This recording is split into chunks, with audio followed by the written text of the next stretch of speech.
Vedare tinokuchingamidzai zvekare kune chimwe chirongwa pano paZim Facebook Secrets and Confessions. Tatsoka zvekare nemamwe messages. We wish you a Merry Christmas. We wish you a Merry Christmas and a Happy New Year. Kuri seiko kwose kwamungava muri kumativi mana enyika. Tatsoka zvekare nemamwe maconfessions. Regedzai tibva tapinda mumamessages edu atatsoka ataka kubatirai. Message yedu yekutanga yakamira sekudai so: hanzi makadi zvenyu mukoma, ndinokumbirawo kuti munge muchindiposterawo nyaya yangu makaviga chitupa changu. Ndauyawo pano ndiine confession yangu iyo yandiinayo. Confession yangu yakamira sekudai so: mukoma nashe, ininiwo ndine dambudziko rekuti I am addicted, I am a sex addict. Mukoma, pandakatanga kuzviona kuti nditori nedambudziko hombe, there was this other day ndainge ndaendawo out nebasa. Saka munzvimbo umo matainge tichishanda, because ndinoitawo zvekuvaka mukoma nashe, so tainge tichishanda tichirinovateawo imwe shop yainge iri pakati perimwewo dhorobha. Then ndakazotaimira pandakaona kuti vamwe vangu vainge vabatwa nehope, ndokubva ndachizobuda zvangu ndichiita sekunge ndoda kungorwawo nekamhepo. Ndokubva ndazotanga kufamba mutauni mukoma. Ndichifamba paya ndainge ndichitotsvaka kwavanowanikwa vasikana ivavo vanoita zvekutengesa miviri yavo. Zvadaro mukoma nashe, ndipo apo pandakazovawana, but zvakanditorera nguva yakati rebei, almost 2 hours mukoma, ndichitozviudza kuti ndinofanira kuti ndinge ndichidzokera hangu kumwe kwainge kuine vamwe vangu, otherwise ndaikwanisa kuzobatwa poho. Madiro acho andainge ndichiriita bonde panguva yacho iyoyo, it was not even normal at all. Zvadaro mukoma nashe, ndipo apo pandakabva ndachizovawana vasikana vaya, ndokubva ndasarudza umwe 1 ndakapinda naye ndikabva ndaita bonde naye murumu make.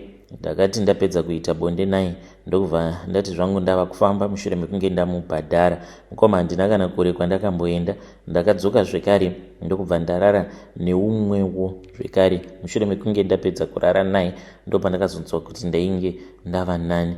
Mukoma, takapedza project iyoyo. Ndainge ndichingoenda kuya almost each and every day, ndichingoenda chete ndichingonotenga bonde, zvekuti vamwe vangu pavainge vachisevha mari, because taipota tichipiwa mari nemurungu, inini yangu mari yainge ichingoenda ichingonoperera chete ikoko.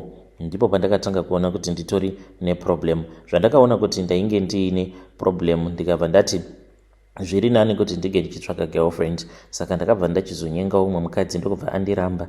Ndikabva ndachizongozamawo friend yemukadzi wangu, ndokubva azondibvuma. Ndakatanga kudanana naye, naiyewo nazvino haatozvizivi kuti ndinotomuhurirawo, because atoriwo nemurume wake. Mukoma nashe, kutaura kudai ndine magirlfriends akawanda. Chinondinetsa ndechekuti bonde racho haritombondigutsi, kunyange zvikanzi ndaita bonde nemudzimai wangu nefriend yake nemamwe magirlfriends angu andinodanana nawo, handitombonzwe ndichiguta. Nditori neaddiction. Kana mukadzi mumba anosvika pakukomplaina kuti ndaneta, chibereko changu chava kurwadza, zveeveryday zvinopedzisira zvava kusanaka. Saka ndinobva ndatotsamwa mukoma, zvekuti anozongosvika pakundipa bonde. Apa ndikutaura zvekuti mukadzi anongozorora chete kana ari kumaperiods. Mukoma nashe, ndinokumbirawo kuti mhuri yeZimbabwe inge ichindibetsera. Ndiri kutambisa mari zvisingaiti nekuda kwekuti bonde rimwe ndinoita rekutenga, magirlfriends acho akawandisa. Umwe neumwe anenge achida kuti unge uchimupa mari. At the end of the day, chacho chandiri kushandira hapatomborina. Kutaura kudai, vamwe vose mukoma vakaenda kumusha. Mudzimai wangu pandakamuudza kuti painge pasina mari yekuti tinge tichienda kumusha, akachema, but ndakatongomuudza kuti mari hatina, kumusha tichazoenda next year. The reason as to why ndakatadza kuti tinge tichienda kumusha, it is because gore rino rose mukoma rangopera ndichingodyiwa chete nevakadzi ava vemuwando vandinodanana navo. Kana mukaposta nyaya yangu mukoma, ndiziviseiwo, ndichange ndichizotevererawo ndiri mucomment section. Vedare ndo message iyo yandakatumidzirwa ichibva kuna mukoma vedu avo. Ngatizame kuti tinge tichitaura navo mukoma vedu. Hanzi nditori nedambudziko rekuti ndiri addicted, vari addicted kubonde. Strange things indeed they do happen in this world. Regedzai tibva taenda panyedu inotevera. yedu inotevera yakamira sekudai. So hanzi makadi zvenyu mukoma, ndinokumbirawo kuti munge muchindiposterawo nyaya yangu makaviga chitupa changu. Ininiwo ndinoda kureurura zvandakaitawo mutwini wangu. So mutwini wangu uyu mukoma munhu wekuti aingogara aine luck nguva dzose, ndaitongoona kuti munhu weluck.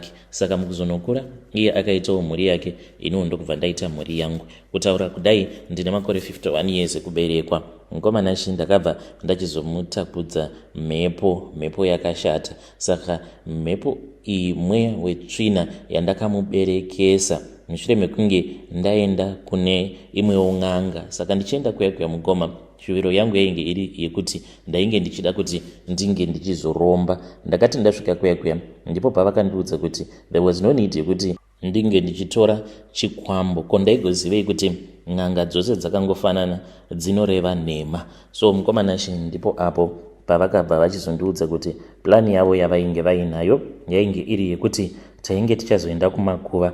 Takaenda kumakuva mukomana shi ndokubva tanomutsa mweya weumwewo murume wandisingatombozivi. Murume uyu mukoma akabuda akaita kunge chimhuka. So chimhuka ichi ndo chainge chichimbogara chakaberekwa nemutwini wangu, but nekuzofamba kwenguva mukomana shi mweya uyu ndakabva ndazoita zvekare dzimwe mhiko dzekuti mweya wacho unge uchizobviswa patwin brother yangu. Nawo mweya uyu ndakazougadzika pafirst born yake, because mweya wacho wakazotopandukawo kuita chikwambo. Mukoma, ndichishuyawo panapa nyambiro yangu kune vedare, kune avo vanenge vafunga kuti vari kuda kuenda kunoromba. Inzwaiwo zvakashatira kuromba. Paunonopinda mudare iwe uchiti uri kuda kupiwa mishonga yekuti unge uchikwanisa kuita laki kana kuti unge uchingoita mari, n'anga haimbofi yakakuudza kuti zvinhu izvi zvandava kukupa zvichazonokupandukira kumberi uko. Ngomanashi ininiwo mhiko dzimwe dzandainge ndakapiwa dzingoriwo mhiko dzakangofanana nedzimwe dzinongopiwawo vanhu vazhinji pavanoenda kunoromba. Ndainge ndakanzi ndisadya muramba uye zvekare ndisadya sadza rakatonhora nekuzongofamba ndichingorara nevakadzi vakasiyana-siyana. But ndine rimwe sokisi randainge ndakapiwa. Sokisi iri mukoma rakazongosvika pakunyangarika even though ndainge ndichitevedzera mhiko, because sokisi iri ndo randainzi ndinopota ndichiti kana ndaenda mudondo kunozvibetsera ndainge ndisingatobvumidzwi kuti ndinge ndichiitira tsvina muchemba. Then kana ndaenda kuya mushure mekunge ndapedza kuita tsvina ndobva ndatora sokisi riya ndobva ndachizorishandisa kuri kuzviwaipa. Then sokisi iri ndaifanira kuzorisoka mumvura, ndo mawachiro acho andainge ndichiriita ndisingatendedzwe kushandisa sipo. Uye zvekare ndaiswera ndakarisoka mumvura, ndakaisa mvura yacho iyoyo mumumvuri wemuti kuitira kuti risazorohwa nezuva directly. Then kuzvitime ndo pandaizoriwacha, but ndisingashandise zvekare sipo ndobva ndazoriyanika usiku hwose. Mangwana makuseni mukoma ndaizotonoritora sokisi iri ndobva ndatoona kutoti rinenge rakaoma. Kana kuri kunzi ndinenge ndapinda nawo nenyaya idzi dzekuti unenge wakecha kana kuti unenge uine girlfriend, unofanira kuti unge uchiita bonde wakaripfeka sokisi racho iroro apa nemanhuhwiro arainge richiita. Vanhukadziwo vandainge ndichimbopotawo ndichimhanya navo, sezvo ndainge ndava munhu ainge ava nemari, vaitongoshingirira even though munhu achitokudza kuti iwe sokisi iro riri kunhuhwa tsvina, but ndaingoramba ndakanyarara ndokutevedzerawo kwandainge ndichiita mhiko. Nekufamba kwenguva mukoma ndo pandakazotanga kudanana neumwewo mukadzi uyu. Iye ainge achangobvawo kumhiri kwemakungwa, ainge akadzoka kumusha kuti anga achizoita mainvestments ake. Mukoma ndakataura naye, then ndikabva ndati let us do a partnership, tikabva tachizotanga kudanana. Mukoma mushure mekunge tatanga kudanana handina kuda kuzomurakidzira kuti inini ndinewo mhiko dzangu dzandinopota ndichitevedzera. Ndakabva ndazongosiyana nazvo zviya zvandainge ndakaudzwa kuti kana ndichiita bonde nemukadzi asi mukadzi wangu ndinge ndichipfeka sokisi iroro nekunhuhwa kwaro. So ndo pakabva pachizopanduka zvinhu zviya, but sezvo ndainge ndakaudzwa kuti zvinhu izvi hakusi kunzi ndakaromba pachizonzi panenge pachizodiwa ropa mukoma, ndakazotoshamisika mushure mekunge mwana wangu ashayika. Mwana wangu akati afa mukoma, ndikabva ndatanga kumurota achinditi baba, ndimi makandiuraya. Kuzonodzokera kun'anga iya ndakapererwa mukoma.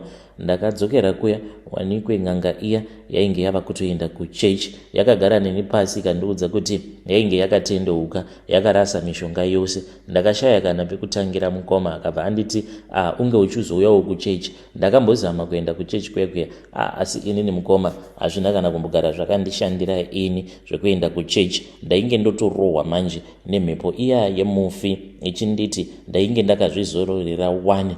Hama dzangu dzose dzakaperawo kufa. Iko zvino kana kuri kunzi ndinofanira kuti ndige ndichizorora, muri kutofanira kutoti munge muchitondiviga patsva. Saka uchaita sei? Ndainge ndongorohwa pano nepapo, mambama, mabhutsu, kunyange pamusoro pemba ndaingonzwa pachingokandwa matombo.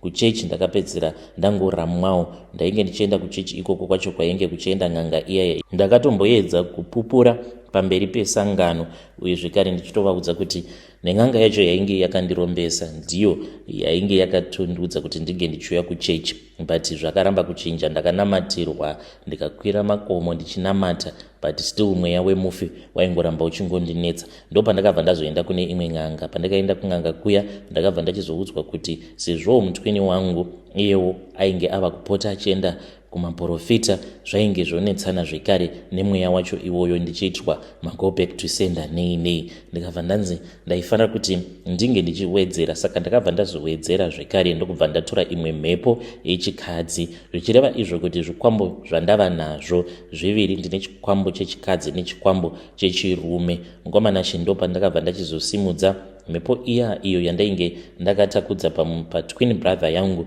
ndikabva ndazonoiberekesa pane mwana wake. Uye zvekare chikwambo chimwe chiya chechikadzi ndikabva ndaita kuti chinge chichizova mukadzi wake. Chechirume ichi chinopota chichienda chichinorara nehanzvadzi dzake, but now chava kuuya zvekare kune vana vangu. Pane rimwe gore mukomanashi vana vangu ava ndakazotoita zvekutoenda kuMozambique kuti vange vachikwanisa kudzokera kumamarriages avo mukoma, because nerimwe zuva ndakatoti ndakatogara zvangu paveranda ndakangonzwa mhepo yakangovhuvhuta. Ndikati kochiko, ndikatoituka mhepo yacho iyoyo. Mwana wangu wekutanga mukoma ndakabva ndatomuona achitopinda pagedhi akatotakura monaki rake achichema nemwana wake. Ndikati kochi? Akabva anditi baba, ndadzingwa nemurume wangu.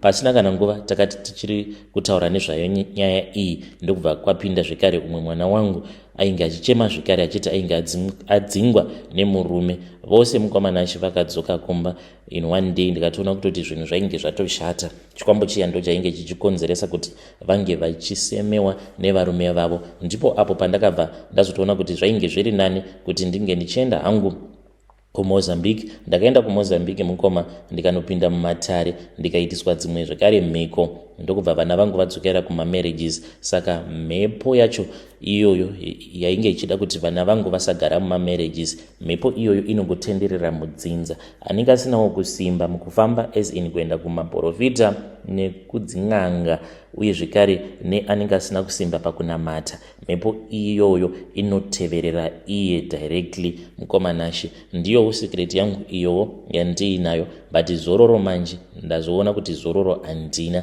because ndiri kungoramba ndichingowedzera masimba on top of mamwe masimba awo andakapiwa pandakaromba the first time, because umwe neumwe anenge aendawo achida kunoita go back to sender. Neniwo kana ndikarohwa nezvinhu zvangu ndinenge ndava kufanira kuti ndinge ndichienda kunowedzerwa zvekare masimba, in which zororo hapana. Ndakatorawo laki remutwini wangu ndichiti zvimwe kuda ndichazogarika. Dzimba ndinadzo mukomanashi, motikari ndinadzo, mari ndinayo, asi rugare handina. Shuviro yangu yanga iri yekuti dai ndangokwanisawo kungopiwa mukana naMwari wekuti ndige ndichitendeuka zuva nezuva, ndige ndichipfugamawo nemabvi angu ndichinamata.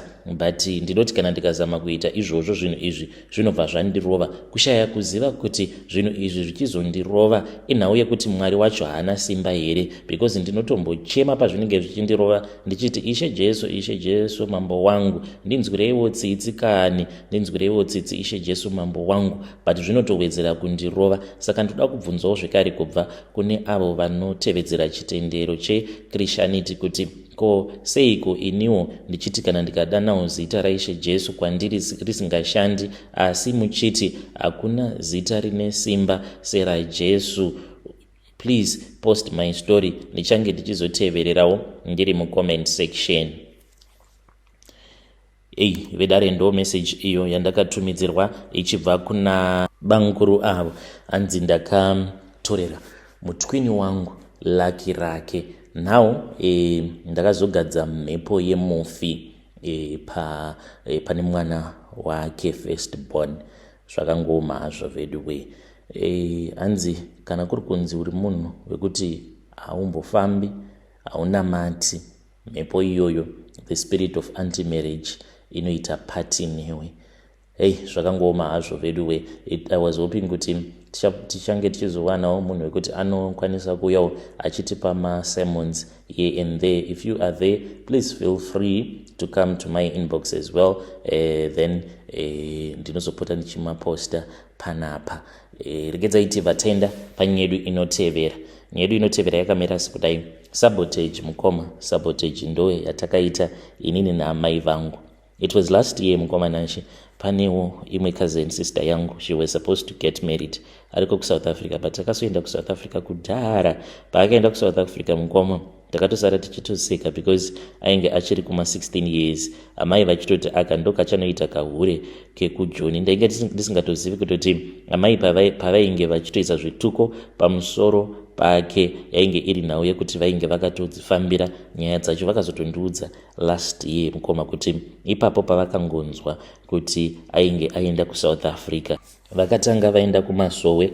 Saka vakabva vachizoudzwa nemuprofita ainge achivabatsira kuti mhepo yacho kuti inge ichizomutevera kuSouth Africa ikoko. Taifanira kuti tinge tichizoenda kumba kwaamai nini mukuzonotaura. Amai vaifanira kuzoti vange vachingoseka, vabva vangoti kachanoita kajoki kekuSouth Africa.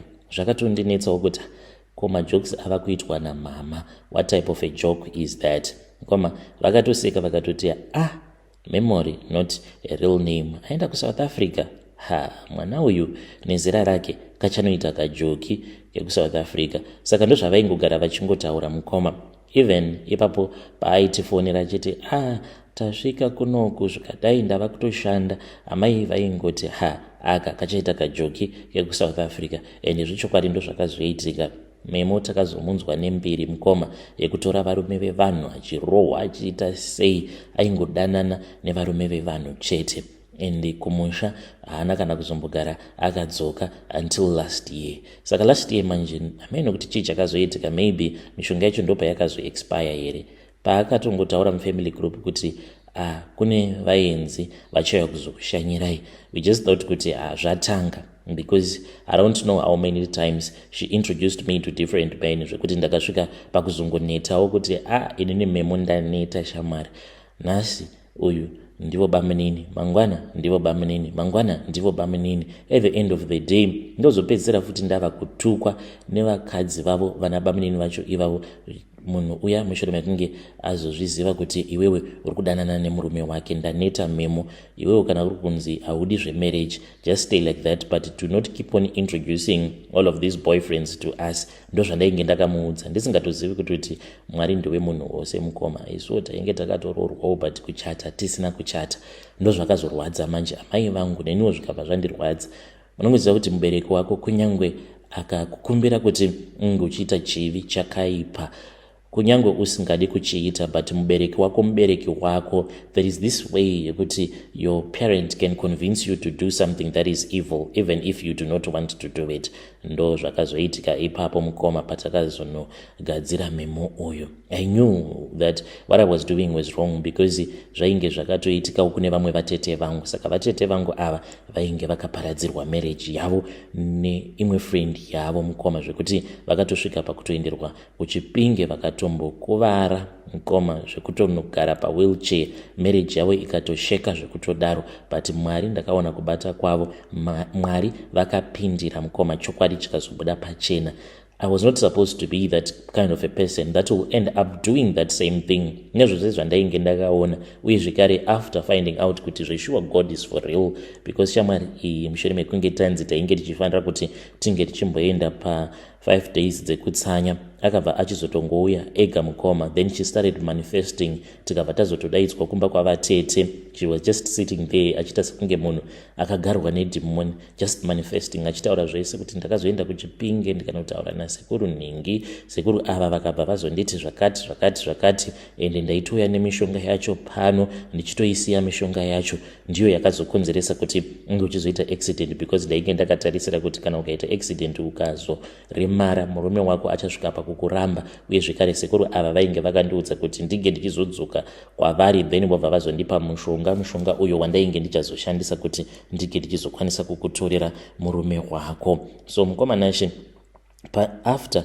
everything, but still when my mom started talking to me, my mom then told me kuti tainge tichifanira kuti tinge tichimugadzira memo uyu, because after ataura mufamily group kuti kwainge kuine vaenzi vainge vachazouya, the gentleman came. Takatoenda kumba kwaamainini tikatoungana paya tichifara.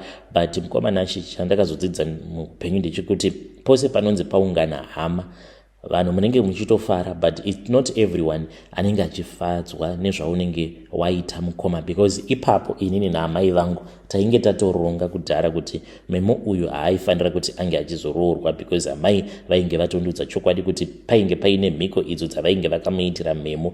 Mhiko dzacho hanzi pavainge vachienda ikoko kumaprofita avo, vakabva vachizosangana neumwe muprofita wenguo tsvuku akabva achizovaudza kuti vainge vachifanira kuti vange vachitenga mazai ainge achikwana iwo kuita 12.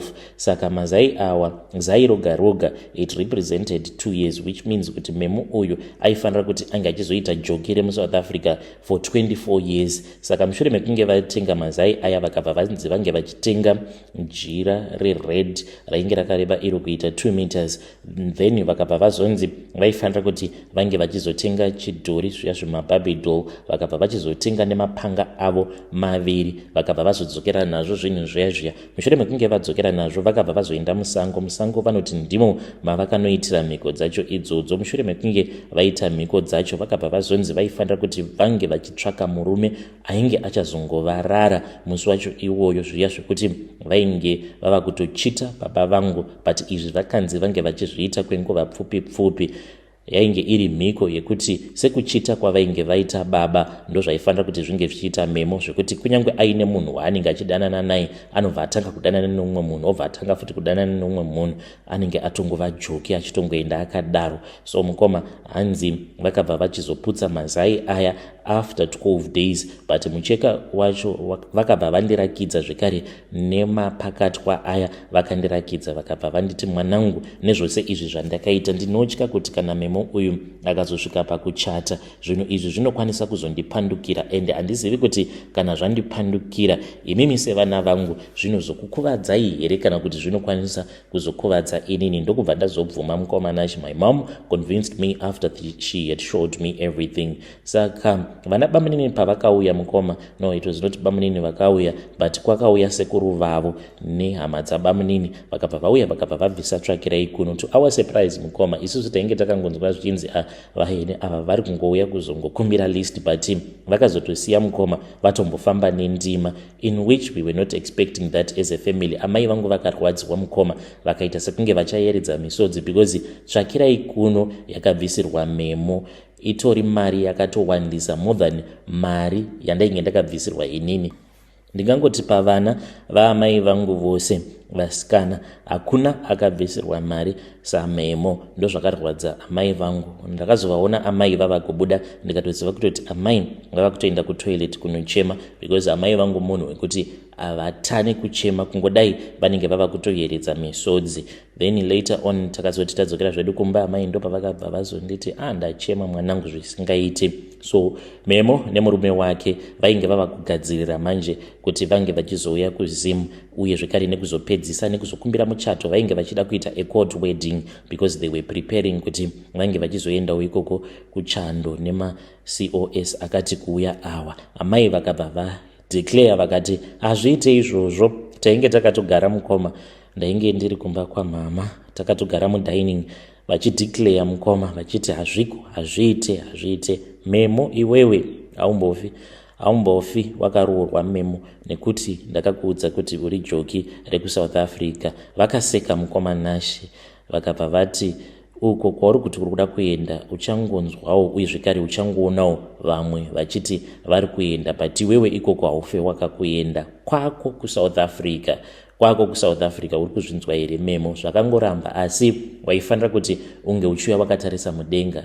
Apa amai vainge vachirevera ivo kuti memo aifanira kuti anga achifira kuSouth Africa, but zvakazongoendawo nepamwe. Mushure mekunge amai vangu vadeclare, ndipo manje patakazoenda kun'anga, because takazoti taenda kuna madzibaba vaya avo vainge vakambobatsira amai vangu, but takabva tazofind out kuti vainge vava kushandidzana neimwewo n'anga yavainge voshandidzana nayo. So takazomirira n'anga yaya mukoma Nashi, then ndokubva tazobhadhara mari yatakabhadhara ipapo it was $270.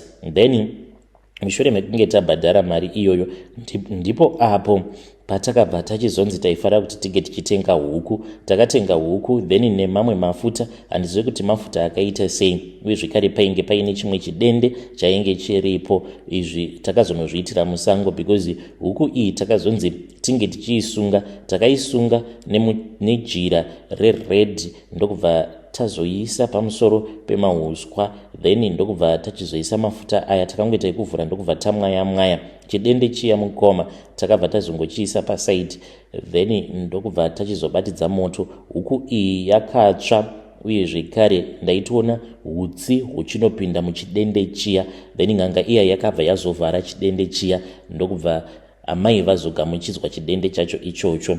Mukoma memo akarwara, munoziva kuti akarwara zvezveserious, zvekuti akagara muchipatara kusvika vanhu takanganwa kuti mwana ari kurwara ari kuSouth Africa.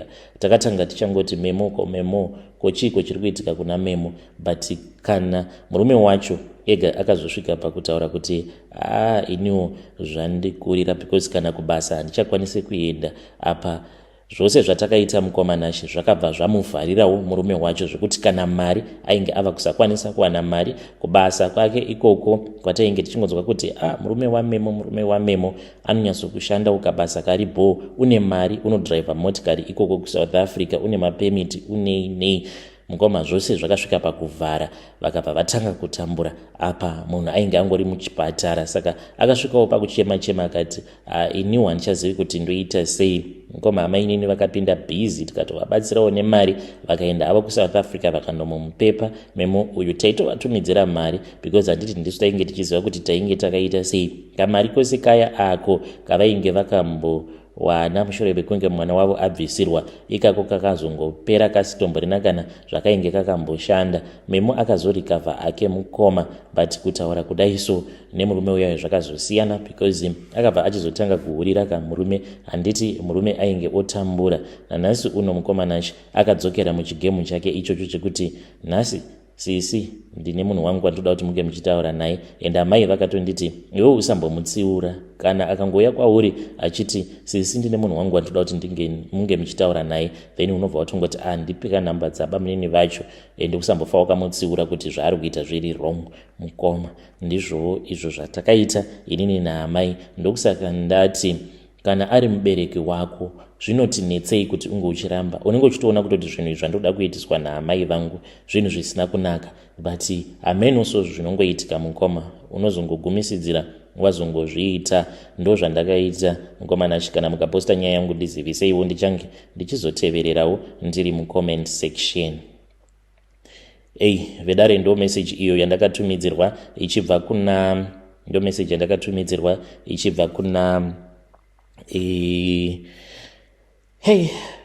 zvakangoma hazvo vedu we. Ndo message yandakatumidzirwa ichibva kuna vahanzvadzi vedu. Zvinorwadza akomanaka.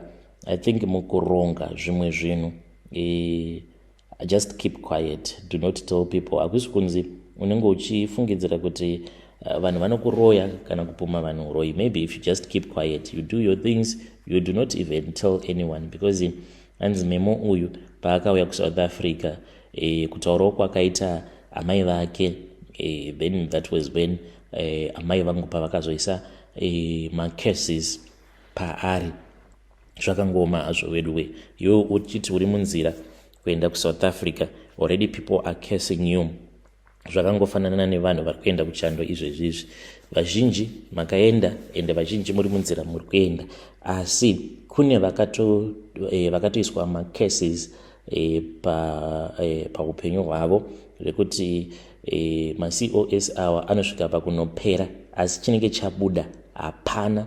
Vamwe vachitenga dzimba, vamwe vachitenga motikari nemaCOS, but iwewe unenge uchingoita sekunge munhu akaperekedzawo vamwe kuenda kunoshanda kumhiri kwemakungwa. That is going to happen. So maybe even if uriko kwauri ikoko, maybe just don't tell people the truth. Kana uchitokwanisa kutoshandisa mawhatsapp ako maviri, imwe whatsapp yekungoti maybe unochitongoshandisa ako line rako rekuZimbabwe, then kana kuti line rekuSouth Africa, uchiziva hako kuti uri kuronga chakati nechakati in your life, because munhu mutema mutya komana. Ngatisanganei zvekare mune zvimwe zvirongwa zvinotevera.